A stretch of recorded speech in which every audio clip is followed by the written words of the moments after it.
Bom, me chamo Carlos, né? Esse trabalho aqui é junto com a Milena Santos Franco, sob orientação do professor doutor Alessandro Borges Amorim. A gente vai falar aqui uma abordagem pouco sucinta sobre as doenças, né? A sarna e a raiva. Bom, a sarna nada mais é que uma doença infecciosa causada por ácaros, né? Que é um parasita externo, que ele vem fazer com que aconteça inchaço severo na derme e epiderme do animal, ou seja, bem na superfície da pele do animal. Bom, os sintomas, né, da sarna sarcóptica, que é a que a gente vai tratar de início, é a coceira intensa, lesões na pele, perda de pelos, comportamento agitado, descarga ocular, né, uma sarna ocular que vem acontecendo no olho do animal, problemas de crescimento e desenvolvimento. Bom, as características da doença, né? Coceira intensa, o que é? É o animal, quando ele é afetado com a sarna, ele procura se coçar de todas as maneiras possíveis. Ele se entrar em contato com outros animais, entrar em contato com a estrutura, entrar em contato com tudo onde ele puder se aliviar daquilo que o incomoda. Lesões na pele, né? Como vocês podem ver na foto, dentro da orelha, nas pernas, né? O que isso vem acarretar? Né? O animal, ele tem as áreas onde foi afetada pela sarna, e a partir daí ela tende a ficar vermelha. Quando tende a ficar vermelha, ela inflama, né? Ao inflamar, o que acontece? Vai ocorrer ali perdas de pelo, né? A pele ela tende a ficar um pouco áspera naquela região, o couro do animal tende a ficar com uma espessura mais enrugada e também mais espessa aquela camada ali. A característica da doença. Ao fundo, você vai conseguir ficar esse animal.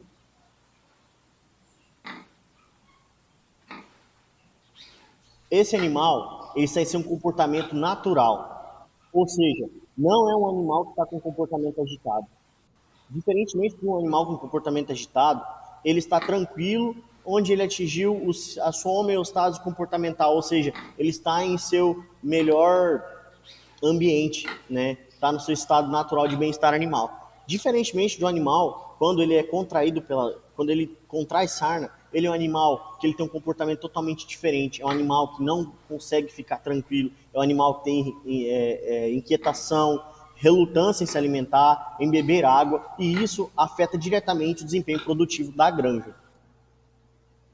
Descarga ocular ou sarna ocular, né? Nada mais é que a conjuntivite, né? Que é a inflamação da membrana que cobre a superfície ocular do animal, né? Através disso, venha acarretar uma secreção ocular, né? Ou seja, aumenta a produção de lágrima e também as secreções advindas do olho. E o que acontece? Quando isso acontece no olho, o animal ele tende a coçar. E isso traz diversos tipos de riscos. Primeiro, uma contaminação com alguma outra coisa, uma aferição de algum objeto pontiagudo que às vezes pode ter na estrutura da onde ele está, né? Lesões que podem ter também ao redor do olho, né? Devido a essa busca por querer sanar essa coceira, querer buscar o alívio dessa coceira. E por consequência, ao fazer isso, a gente tem também a questão do inchaço do olho e ao redor do olho. Características da doença, né? Falando aqui agora do crescimento e do desenvolvimento. Acredito que aqui é o ponto-chave do nosso trabalho, né? Quando a gente se fala da sarna, pelo seguinte: nesse momento é onde a sarna mais tende a implicar, porque é no crescimento do animal, no desenvolvimento dele como um suíno de produção. Ou seja, é um momento em que um suíno jovem ele começa desde cedo a gerar prejuízos para a produção suína. Ou seja, é um animal que ele poderia ter todo um potencial de conversão alimentar, todo um potencial de eficiência alimentar, de produção. E às vezes, com ele sendo acarretado com essa sarna, ele não consegue ter esse desenvolvimento total.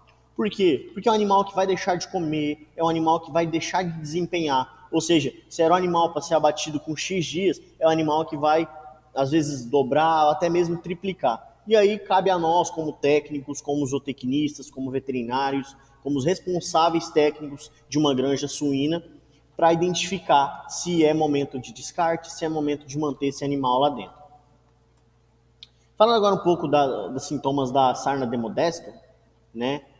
Alopsia localizada, lesões cutâneas, comportamento normal ou leve coceira. De antemão adianto, essa comparada à sarcóptica, ela é mais leve, ou seja, os sintomas são mais leves, a forma que ela atua sobre o animal é mais leve. Não que ela é mais tranquila, mas ela faz as mesmas coisas com um pouco mais, vamos dizer assim, de tranquilidade, não atrapalha tanto o desenvolvimento do animal. Alopecia localizada nada mais é que algumas partes específicas do corpo do animal começam a sair, né? Começam a cair, os pelos começam a cair, né? E são apenas áreas pontuais do corpo do animal. As lesões cutâneas, né? Elas vão ocorrer geralmente de forma mais grave comparada à sarcóptica, né? Por quê? Na sarcóptica, a gente tem a pele do animal que ela tende a ficar enrugada, tende a ficar mais grossa, né? Aqui não, aqui a pele ela só fica um pouco mais escamosa. Você pode ver nesse animal aí que a pele ela está um pouco mais danificada, ela está um pouco mais natural, vamos dizer assim, como se fosse uma pancada que o animal tivesse sofrido, mas não, é uma sarna. Comportamento normal ou leve coceira, como eu apresentei lá, aquele animal em comportamento, em homeostase comportamental, né, onde ele encontrou o seu equilíbrio de bem-estar animal ali. Aqui a gente tem um comportamento normal ou leve coceira, que é um sintoma dessa sarna. Ou seja, o animal pode ou não apresentar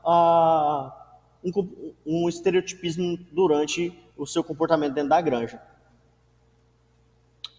O diagnóstico, como ocorre o diagnóstico? Né? Com base nos sinais clínicos observados.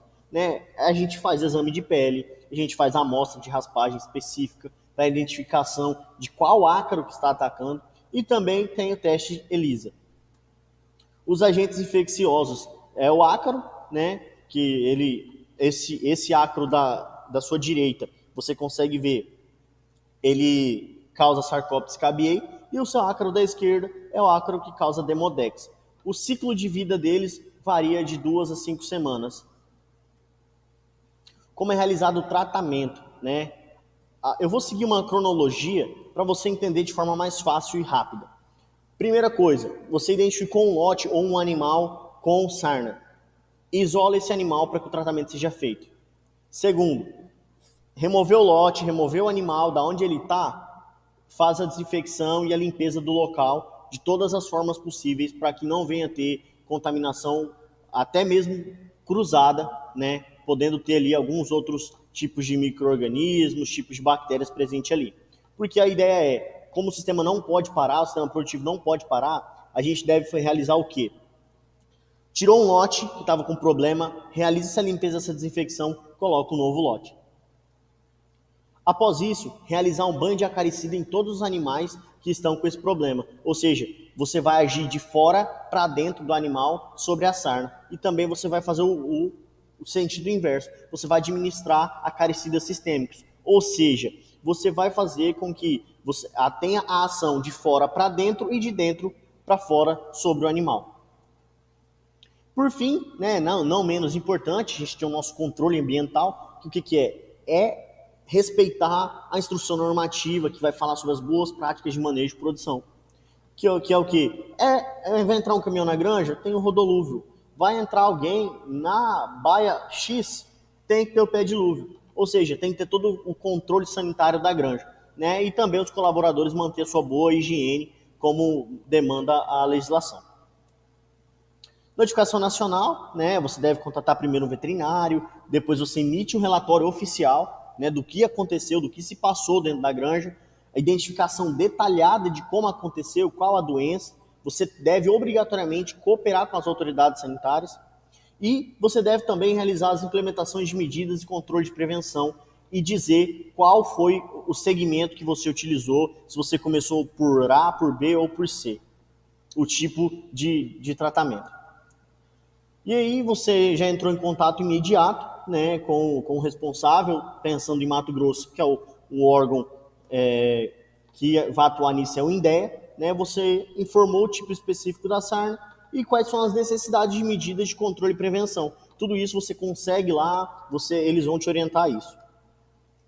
Falando de notificação internacional, né, a gente tem aí a colaboração, que a gente obrigatoriamente, como líderes, como técnicos de uma granja, a gente deve colaborar com as inspeções internacionais corriqueiramente, né? Com essas colaborações e inspeções, a gente faz com que não ocorra a redução na produção de carne suína. Por quê? A gente vai ter um produto de qualidade, a gente vai estar entregando um produto de qualidade. E isso vai evitar que a gente tenha perda de animais e outras coisas. Quando a gente fala em perda de animais, automaticamente a gente fala de restrições comerciais. Por quê? Se eu tenho perda de animais, eu vou ter restrição comercial. Quando eu tenho restrição comercial, eu tenho o quê? A minha imagem e minha confiança degradada. Porque se eu tive um caso de uma doença, um exemplo, uma doença um pouco mais grave, peste suína africana, eu segui todos esses protocolos, né? Eu sofri restrições comerciais, automaticamente a minha imagem da minha empresa e a confiança do meu produto se foi, não existe mais. A partir desse momento, vai acontecer o impacto na cadeia de suprimentos global. A partir daí, vem a desenrolar toda uma bola de neve no sentido de que o mercado vai sofrer um impacto que não é bom, a oferta pode aumentar, aliás, a oferta tende a diminuir, a procura pode aumentar, e isso vai impactar dentro de todos os outros setores, como aconteceu em 2021, quando a gente teve o caso de peste suína africana, que aumentou o consumo de carne bovina pelos chineses advindos do Brasil. Agora a Milena vai dar continuidade ao nosso trabalho. Boa tarde, meu nome é Milena e eu vou dar continuidade ao trabalho sobre doenças na suinocultura. E eu vou falar sobre a raiva. A raiva é uma doença infecciosa viral que acomete vários animais, como também os seres humanos, mas exclusivo da espécie suína, ela é considerada uma doença rara.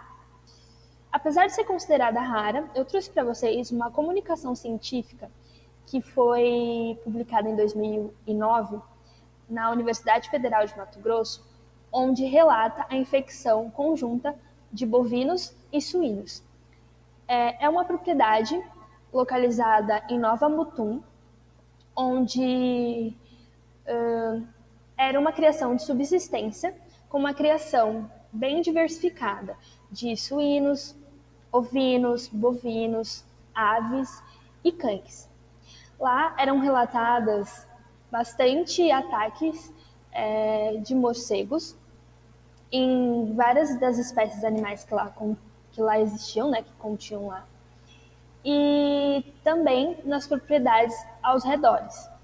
Após o seu diagnóstico e a realização de exames, foi constatado que havia um vírus da raiva e que dentre os animais acometidos, os suínos eram um deles.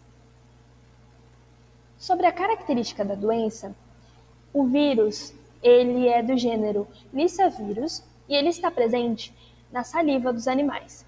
Então é através da saliva que animais já infectados infectam outros animais ou até os seres humanos. Ele é um vírus que acomete o sistema nervoso central, então vai afetar movimentos voluntários e involuntários desse animal e é classificada como uma zoonose. Por isso, a tão importância do controle e prevenção da raiva, porque afeta não só ao sistema produtivo, animais silvestres, como também os seres humanos, com uma letalidade de aproximadamente 100%. Ou seja, animais acometidos com essa doença normalmente têm 100% de chances de vir a óbito. Agentes infecciosos. Dentre os agentes infecciosos, os morcegos hematófagos são os que mais têm destaque na contaminação e na infecção de outros animais. Só a termo de explicação, nem todos os morcegos eles são capazes de transmitir o vírus da raiva. Somente os hematófagos, ou seja, aqueles que se alimentam de sangue. Entre as espécies mais significativas está o Demodus rotundus. É um animal que possui um hábito noturno, mas também pode ser observado voando à luz do dia. E ele se abriga em cavernas, em poços, ocos de árvores, edifícios abandonados, entre outros locais. A sua transmissão, como eu já havia dito, é através da saliva, onde realiza a inoculação do vírus, através da mordedura ou lambedura da mucosa do animal. Além dos morcegos, animais domésticos, como os cães e gatos, que possam ter acesso à granja ou acesso a animais do ciclo de produção, também podem transmitir o vírus da raiva, e outros animais silvestres, como roedores, raposas, capivaras, também podem transmitir essa doença. Com relação aos sintomas, a princípio, o animal ele vai apresentar um isolamento e a anorexia.